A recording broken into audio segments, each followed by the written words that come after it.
All right, so get ready, because today we're going deep, really deep, into the mind of the one and only Twyla Tharp. And we're going to do that with her book, The Creative Habit. You all sent in a fantastic collection of excerpts and even some exercises. So we're going to unpack all of that together. It's almost like we're having a personal coaching session with this master choreographer. Yeah, and the best part is you don't actually have to be a dancer to get something out of all of this wisdom. Mm. Tharp's ideas, they're really for anyone, I think, who wants to live a more creative life. It doesn't matter what field you're in. Okay, so by the end of this deep dive, you're going to be walking away, hopefully, with actual tools, strategies that you can use to sort of unleash your own creative powers, right? And one of the things that really struck me right away is Tharp's idea that creativity, it isn't some magical thing. It's not like a talent that you're born with. She sees it as a habit, like something you build through just doing it over and over, through practice and routines. It's like, getting in shape. You don't just wake up one morning and you're suddenly ripped. Right. You got to work at it day after day. And Tharp is saying that creativity, it needs that same consistent, workout, that same attention. And she uses Mozart. Mozart, of all people, as an example, right? You think Yeah. Mozart, you think genius. But Tharp points out that he was so disciplined. He studied other composers like crazy. He practiced for hours and hours and hours. I mean, his hands were actually deformed because of how much he practiced. That's how much he worked. Yeah. It's a good reminder that talent, just talent on its own, isn't enough. Even the most brilliant minds, they rely on structure, they rely on dedication. It's that combination, talent plus a rock-solid work ethic that really brings those amazing results. So if we're talking structure, Tharp, she's a big fan of what she calls rituals. And these are those little, almost automatic actions that you do. They signal to your brain, okay, it's time to get creative.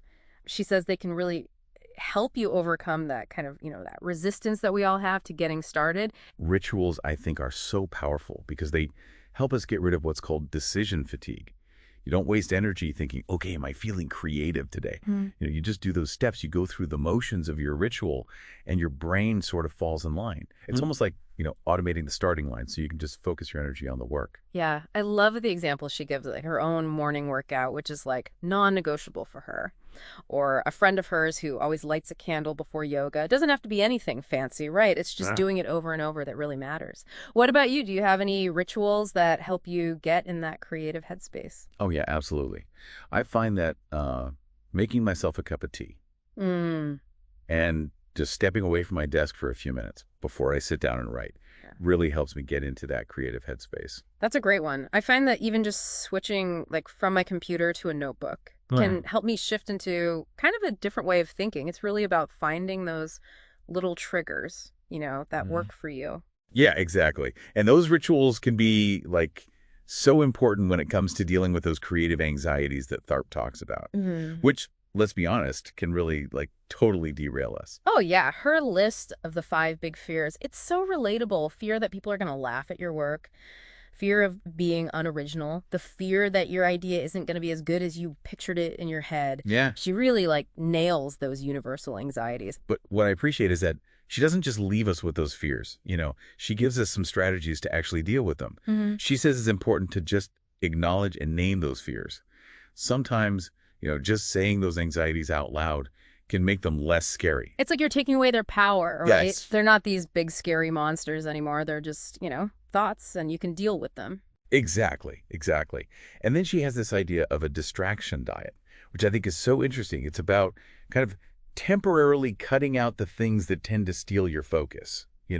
Like Tharp, she loves movies, but she avoids watching them when she's really in that creative zone. Yeah. Because she knows they could be a distraction. I get that, but isn't that cutting yourself off from the world a little extreme? Don't we also get ideas, from being out in the world, from things we see, from movies, from conversations, even from social media? That's a great point. It's not about becoming a hermit or anything, right? It's about being intentional with your time. Yeah. Sometimes we need to quiet down the noise, all the external noise, to hear our own creative voice.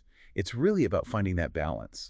So a distraction diet, it's not about total isolation. It's about creating those spaces, those intentional spaces, where your creativity can kind of flourish, What are your thoughts? What are some of your biggest distractions? And do you think a little diet could help? Oh, it's definitely something to consider. I mean, we're bombarded with so much information, so much stimulation these days. Creating those pockets of quiet, those pockets of focus can be really powerful. And, this idea of finding inspiration in these kind of unexpected places, that ties in really nicely with Tharp's ideas about memory, which she sees as this, amazing source of creative fuel. This is where things get really interesting. She talks about all these different types of memory: muscle memory, virtual memory, and then her favorite, what she calls ancient memory. This Mm. idea that our creativity is fed by way more than just what we consciously remember.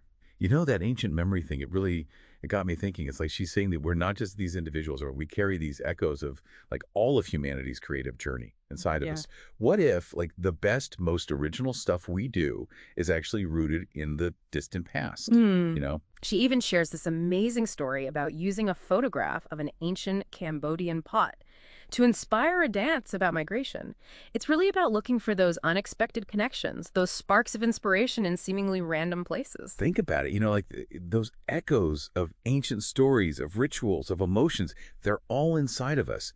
What if tapping into like those primal layers could unlock, a whole new dimension in our work? It's a really powerful idea. It is. It's about being open to those unexpected sources of inspiration, right? And often the best place to find that creative spark is in the kind of the mundane, ordinary parts of our lives.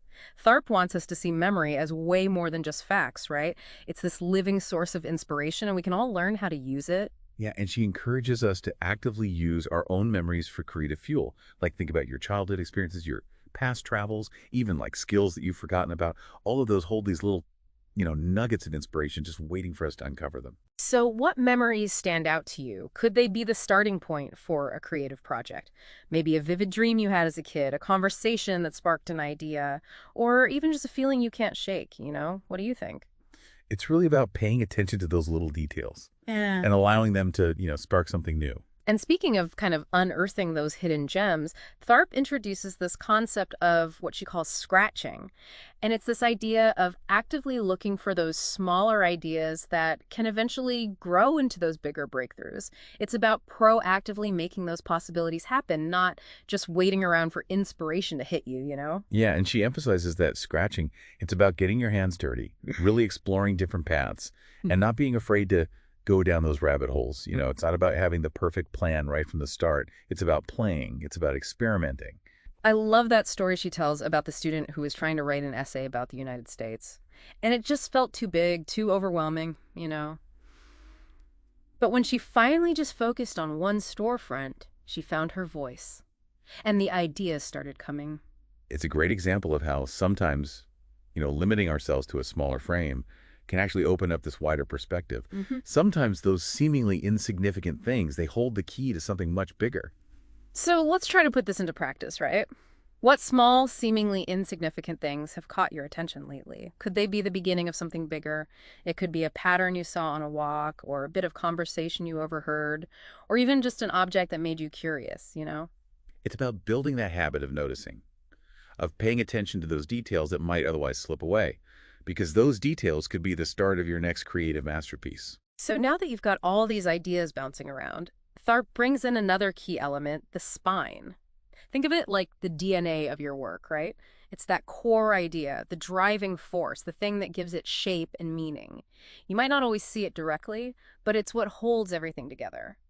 She uses her experience with the Bakri to kind of show us how this works. At first, she thought of this ballet as a straight adaptation of the Greek tragedy, but as she worked on it, the connection became less literal.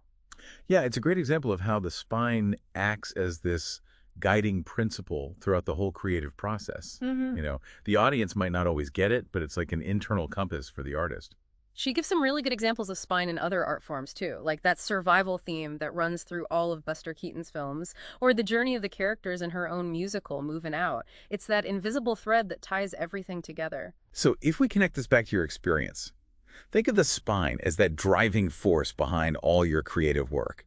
It could be a question you're trying to answer, a message you want to get across, or even just a feeling you want to evoke. It's that core intention that gives your work purpose, gives it direction. What do you think? Have you ever consciously thought about the spine of your own work? It's a really good question to ask yourself, and it really shows how important it is to be clear and intentional when you're creating something.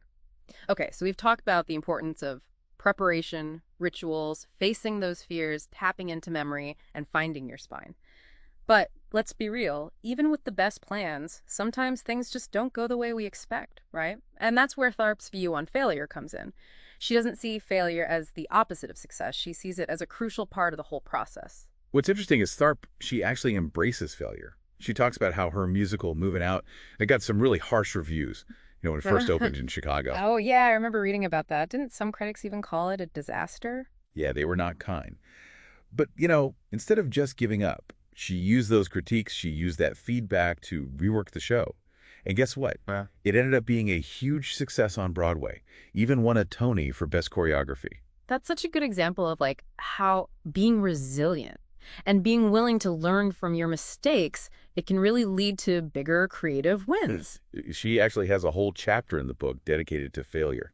She even says that some of her most successful pieces, they came after she had, setbacks. It's almost like those setbacks, they forced her to dig deeper, find even better creative solutions. Okay, so what are we supposed to do when we hit those roadblocks? Just keep banging our heads against the wall? No, it's not about, just being stubborn. It's about taking a step back, looking at what's not working, and being willing to try something else. Tharp, she's a big believer in adapting and changing course.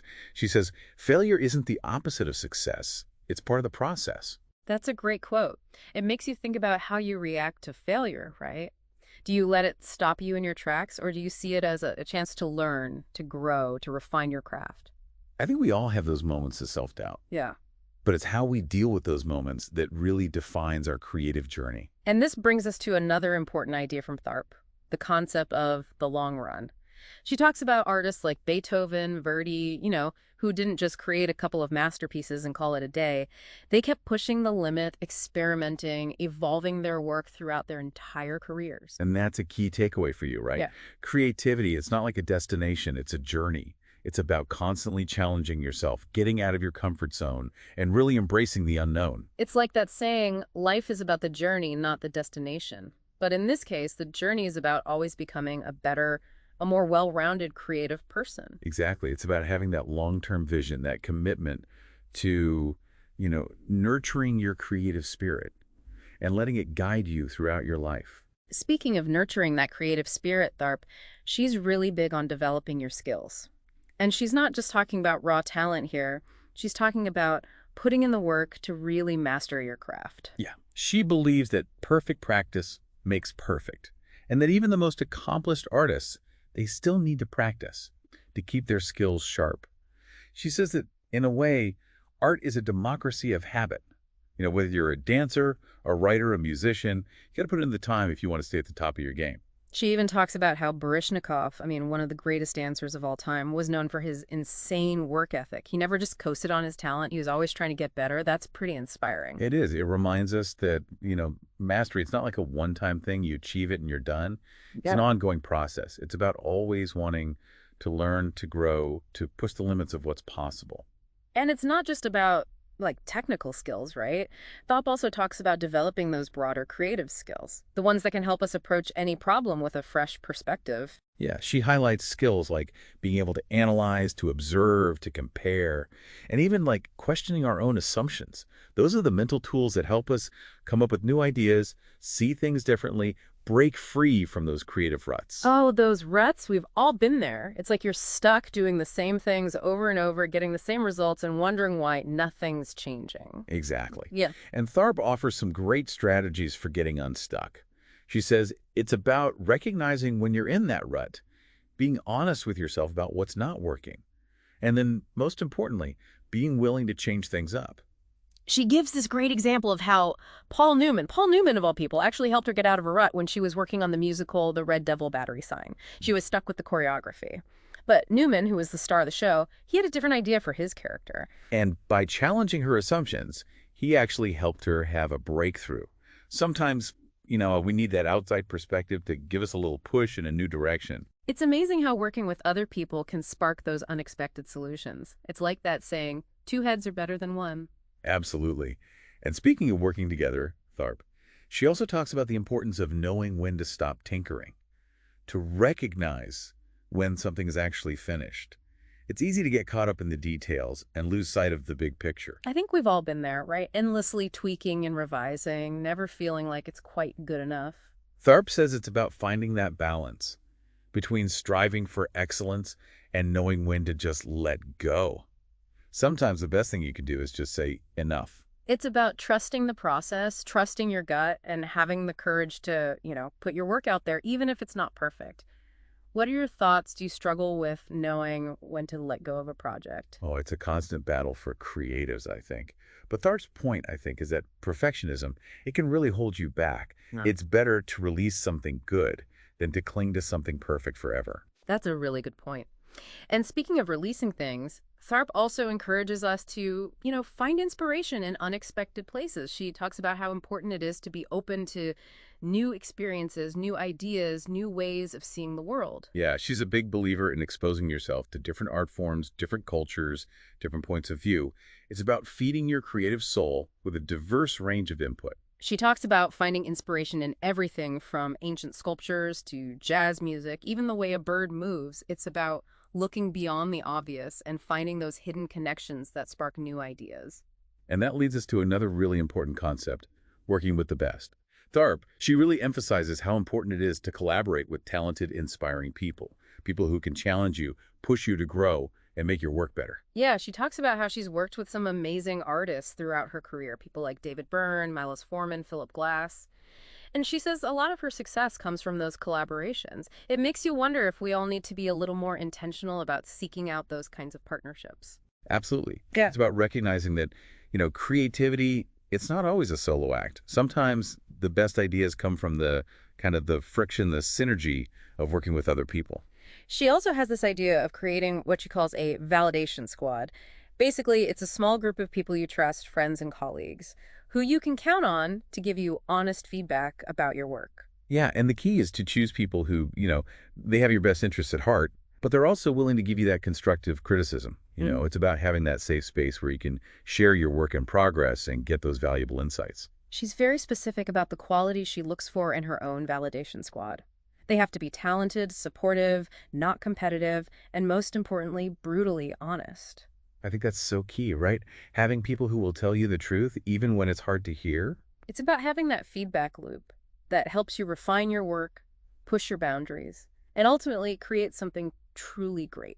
So as we're wrapping up our deep dive into the creative habit, what does all this mean for you? What are those key takeaways that you can actually apply to your own creative journey?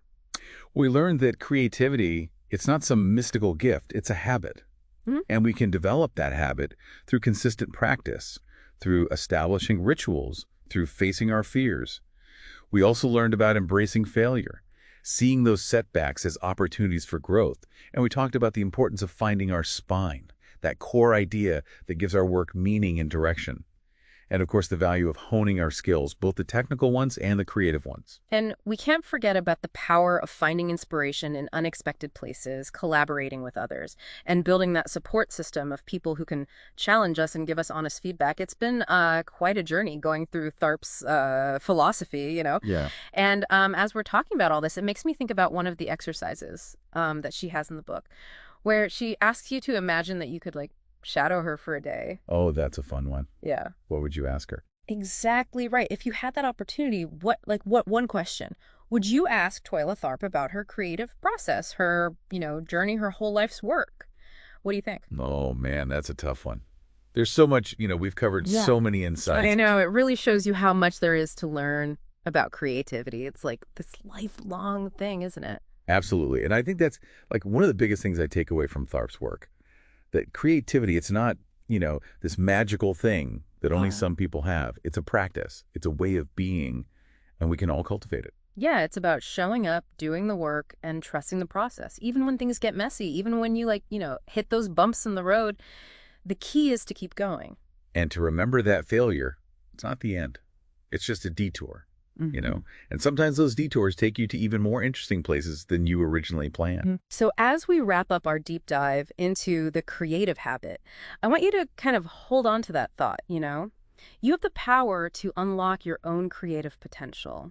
It's there inside you, just waiting to come out. And remember, the journey is just as important as the destination. So embrace the process, try new things, explore, and never stop learning. Beautifully said. Thank you for joining us on this deep dive into the creative habit, and keep those creator sparks flying.